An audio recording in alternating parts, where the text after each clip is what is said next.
मैं क्या देख रहा हूँ? मैं ये देख रहा हूँ कि डीजल और पेट्रोल के दाम कितने ज्यादा ऊपर बढ़ गए हैं यार। बस आज इसी के ऊपर हम वीडियो बना रहे हैं कि क्यों आपको अपनी गाड़ी में सीएनजी लगवानी चाहिए या क्यों नहीं लगवानी चाहिए। तो इसका जो पहला पॉइंट है, अब आप समझ होंगे कि मैं जब ऊपर की तरफ देख रहा था और मैंने आपको बताया कि डीजल और पेट्रोल के दाम देख रहा हूँ कि हम सबको पता है कि डीजल और पेट्रोल के दाम ऐसा लग रहा है कि आकाश बस छूने ही वाले हैं। यहाँ तो आधा 1 किलोमीटर रह गए होंगे, बाकी तो छू ही चुके हैं। तो भैया यहाँ पे यही सबसे बड़ी समस्या आती है कि डीजल और पेट्रोल के दामों में दिन पर दिन लगती हुई आग की वजह से हम लोग बहुत बारी सोचते हैं कि हमारी गाड़ी अगर ज्यादा रन करते तो क्या हमें सीएनजी लगवानी चाहिए अपनी कार में, पेट्रोल कार में, या फिर रहने देना चाहिए। तो आज हम इसी के बारे में बात करेंगे, लेकिन वीडियो आपको एंड तक देखना है इस छोटे से इंट्रो के बाद।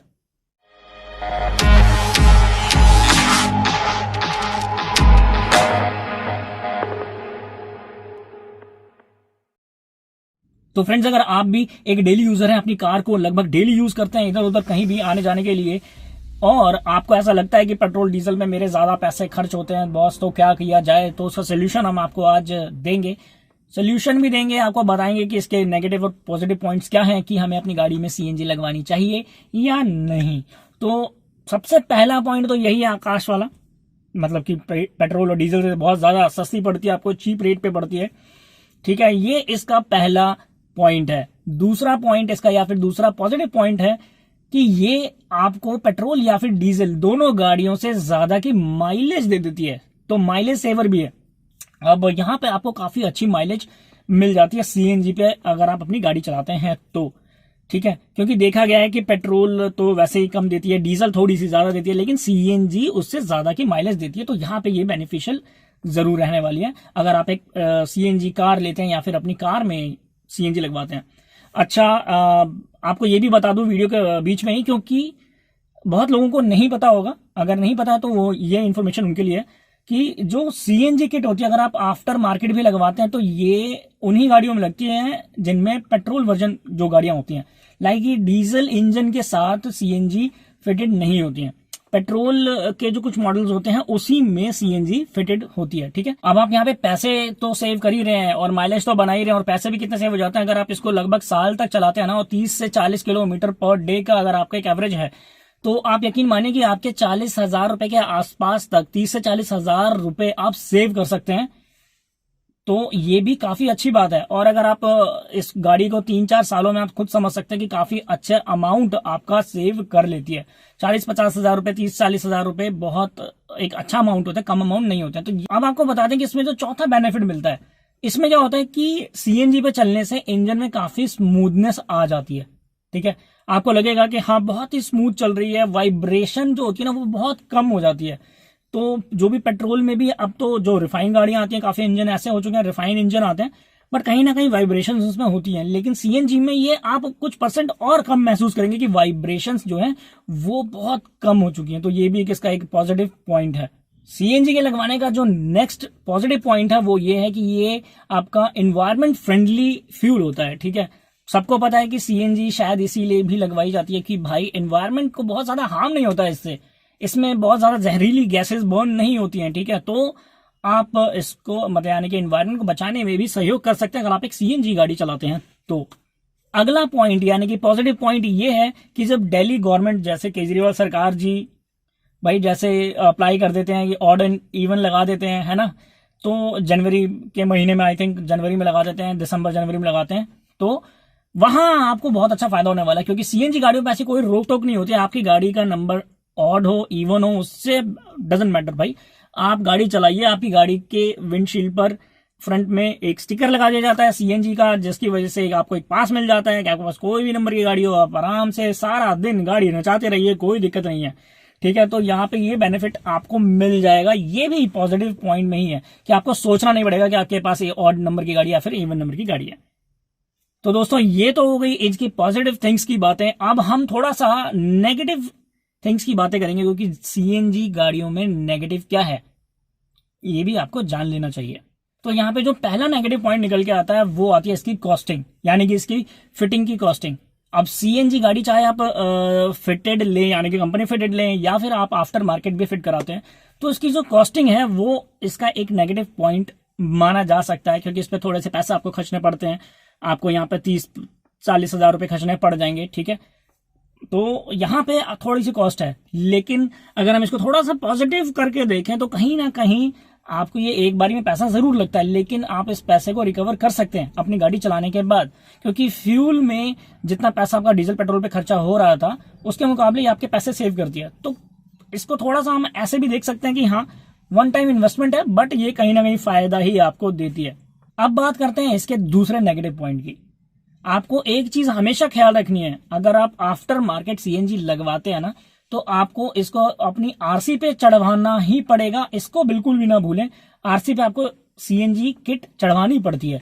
तो इसका ध्यान अगर आपने नहीं रखा ना, तो बॉस बहुत लंबा चालान आपका बन सकता है, ठीक है। तो एक ये भी नेगेटिव पॉइंट है कि आपको ये भूलना नहीं है। खैर, ये अगर आप भूलेंगे ही नहीं तो फिर तो नेगेटिव रह नहीं है। खैर, फिर भी अब इसका जो एक डिसएडवांटेज है वो आपको हमने बता दिया। तो यहां पर आपको बिल्कुल ध्यान रखना कि इसकी रजिस्ट्रेशन भी हमें करवानी है, भूलना नहीं है। अच्छा, एक पॉइंट और जो मैं मिस कर रहा था कि जब आप इसको पेपर पे नहीं चढ़वाते हैं, सपोज आप सीएनजी को पेपर्स पे नहीं चढ़वाते हैं, आरसी पे नहीं चढ़वाते हैं, तो इनकेस अगर आपकी गाड़ी कहीं पे हिट होती है, एक्सीडेंट होता है, और जब आप इंश्योरेंस के लिए क्लेम करते हैं तो इंश्योरेंस कंपनियां पूरी तरह से हाथ खड़े करती है, नाट जाती हैं, क्योंकि वो यही बोलते हैं कि भाई इन्होंने हमसे बिना पूछे इन्होंने सीएनजी लगवा रखी है और हमने परमिशन नहीं दी या हमें नहीं पता था इसके बारे में। बहुत सारे नखरे करते हैं वो लोग, बहाने ही ढूंढ रहे होते हैं। एक्चुअली में आप में ही एक कोई नेगेटिव पॉइंट ढूंढते हैं कि आपको इंश्योरेंस का पैसा ना देना पड़े, ठीक है। तो इसलिए इंपॉर्टेंट है कि आप वहां पे इसका रजिस्ट्रेशन जरूर करवा लें।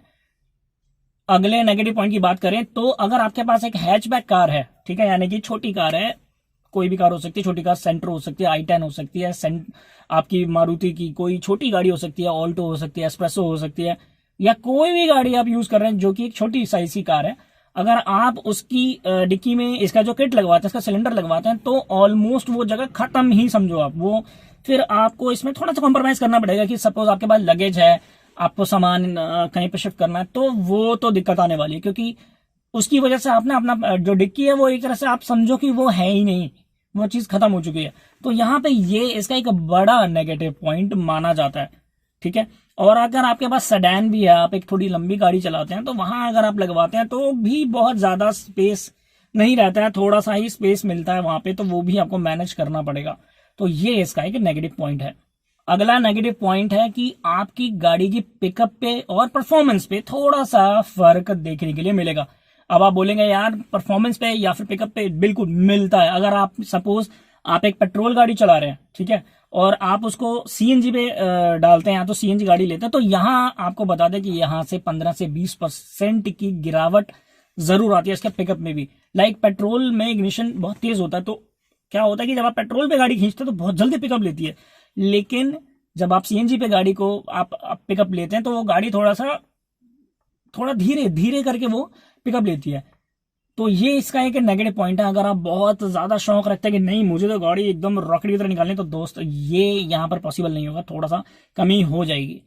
बट अगर आपको ऐसा कोई शौक नहीं है कि मेरे को गाड़ी भगानी है सीधा, ठीक है, पिछवाड़े में आग लगानी गाड़ी के रॉकेट बना के भगाना नहीं है, अगर ऐसा शौक नहीं रखते हैं, नॉर्मल चलाते हैं, नॉर्मल सिटी विटी में कहीं पे भी चलाते हैं, तो आपको कुछ दिनों में ऐसी आदत हो जाएगी आपको पता भी नहीं चलेगा पिकअप के बारे में, ठीक है, वो नॉर्मल लगने लगेगा। तो ये भी मैं इसको कहीं ना कहीं देखा जाए तो ठीक ही है, बट ठीक है, ये नेगेटिव पॉइंट में डाल दिया तो डाल दिया है। इसका अगला नेगेटिव पॉइंट है कि जो सीएनजी होती है ना, वो हर जगह पे अवेलेबल नहीं है बॉस। कुछ मेट्रो सिटीज में तो आपको ये मिल जाएगा, दिल्ली मुंबई में मिल जाएगा, आपको कोलकाता साइड में भी मिल जाएगा, लेकिन ये हर जगह पे अभी अवेलेबल नहीं है सीएनजी। तो आप अगर किसी ऐसी सिटी में चले गए हैं और उससे बाहर अगर जा रहे हैं तो 200-250-300 किलोमीटर तक ही गाड़ी आप नॉर्मली चला सकते हो। 300 शायद मैंने ज्यादा बोल दिए, बट हाँ इतना ही गाड़ी चला सकते हो, फिर आपको गाड़ी वहां पे पेट्रोल पे ही डालनी पड़ेगी। तो ये भी इसका एक नेगेटिव पॉइंट है। और इसी में आप अगर इसका एक पॉइंट इसी में आप जोड़ सकते हैं कि सीएनजी में ना जब उसके फिल कराते हैं, तो जिस सिटी में अगर आपको ज्यादा जो पंप्स हैं, सीएनजी पंप्स होते हैं, अगर वो ज्यादा है तब तो ठीक है, आप मैनेज कर सकते हैं, क्योंकि आप यहाँ अगर लाइन लगी हुई है तो दूसरे वाले पे चले गए, दूसरे से करवा लिया। बट अगर यहाँ पे जहाँ पे कम है ना, वहां थोड़ी दिक्कत आती है, आपको लाइन में लगना पड़ता है सीएनजी की फिलिंग कराने के लिए, आपको क्यू में लगना पड़ेगा, तो ये थोड़ा सा बहुत ज्यादा ही बोरिंग हो जाता है, ठीक है। तो ये भी एक नेगेटिव पॉइंट है कि आप इमरजेंसी में भी होंगे तो बहुत जल्दी नहीं कर पाएंगे इसको, और फिर आपको क्या करना पड़ेगा कि लाइन में तो लगना ही पड़ेगा। खैर आगे बढ़ते हैं। अगला पॉइंट है कि इसका जो फर्क होता है, असर जो होता है इंजन के ऊपर कैसा पड़ता है, तो आपको बता दें कि बहुत सारे, देखो यहाँ पे पता क्या होता है, दोनों तरह की बातें होती हैं और अभी तक 100% कोई भी इसमें सही नहीं हुआ है ना। इसके मतलब इंजन में बहुत ज्यादा फर्क पड़ता है नहीं पड़ता, तो इस पर रिसर्चेज अभी चल ही रही है। बट ऐसा नहीं कि फर्क नहीं पड़ता है, कहीं ना कहीं इंजन पे फर्क जरूर पड़ता है। और फर्क पड़ेगा, या फिर आप इसको नेगेटिव पॉइंट में ले लें कि आपको ना बहुत सारी चीजें यहाँ पे बिल्कुल टाइमली करवानी पड़ती हैं।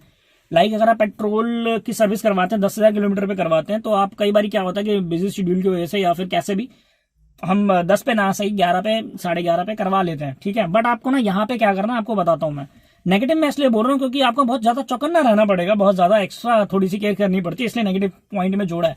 क्योंकि अगर आप पेट्रोल पे 10,000 पे करवा रहे हैं सपोज, तो आपको सीएनजी पे आप कोशिश करेंगे 8,500 9,000 किलोमीटर पे इसकी सर्विस करवा लें और टाइमली करवाएं, ठीक है। क्योंकि इसके फिल्टर्स जो होते हैं ना, अगर वो क्लियर नहीं हुआ, अगर उससे कूलेंट रिफिल नहीं हुआ या फिर वो जो क्वालिटी का है वो नहीं हुआ, तो आपकी गाड़ी की परफॉर्मेंस पे ज्यादा फर्क पड़ता है। तो अगर आप इन चीजों से बचना चाहते हैं, क्योंकि सीएनजी पे जब गाड़ी चलती है ना तो ज्यादा हीट बनाती है गाड़ी में। अब हीट बनाएगी तो कूलेंट का काम यहाँ पे शुरू हो जाता है, ठीक है। तो कूलेंट भी टाइमली चेक करना है, वाटर लेवल सब कुछ चेक करना है कि गाड़ी में ठंडक जितनी ज्यादा हो सके बना रखें। फिल्टर्स जो है वो 1-2 सर्विस के बाद फिल्टर्स जो है वो चेंज करवा लें, अगर करवा लेते हैं तो ज्यादा अच्छा है। फिर गाड़ी की परफॉर्मेंस में थोड़ा सा सुधार रहेगा, नहीं तो फिर थोड़ी सी स्ट्रगल आपकी गाड़ी को करना पड़ सकता है, ठीक है। ये सब सारी चीजें थी इसकी नेगेटिव और पॉजिटिव। बाकी आपके ऊपर डिपेंड करेगा कि आपको कौन सी चीजें भाती हैं या फिर आपको कौन सी चीज सही रहेगी, सीएनजी लगवाना या ना लगवाना, ये सब आपके ऊपर टोटली डिपेंड करेगा। तो वीडियो अगर अच्छी लगी हो तो एक लाइक जरूर कर दें, बिल्कुल कंजूसी ना करें। डोंट फॉरगेट टू सब्सक्राइब कारखाना, क्योंकि हम आपके लिए लेके आते रहते हैं ऐसी इन्फॉर्मेटिव वीडियो जो कि फ्यूचर में आपके काम आ सकती है।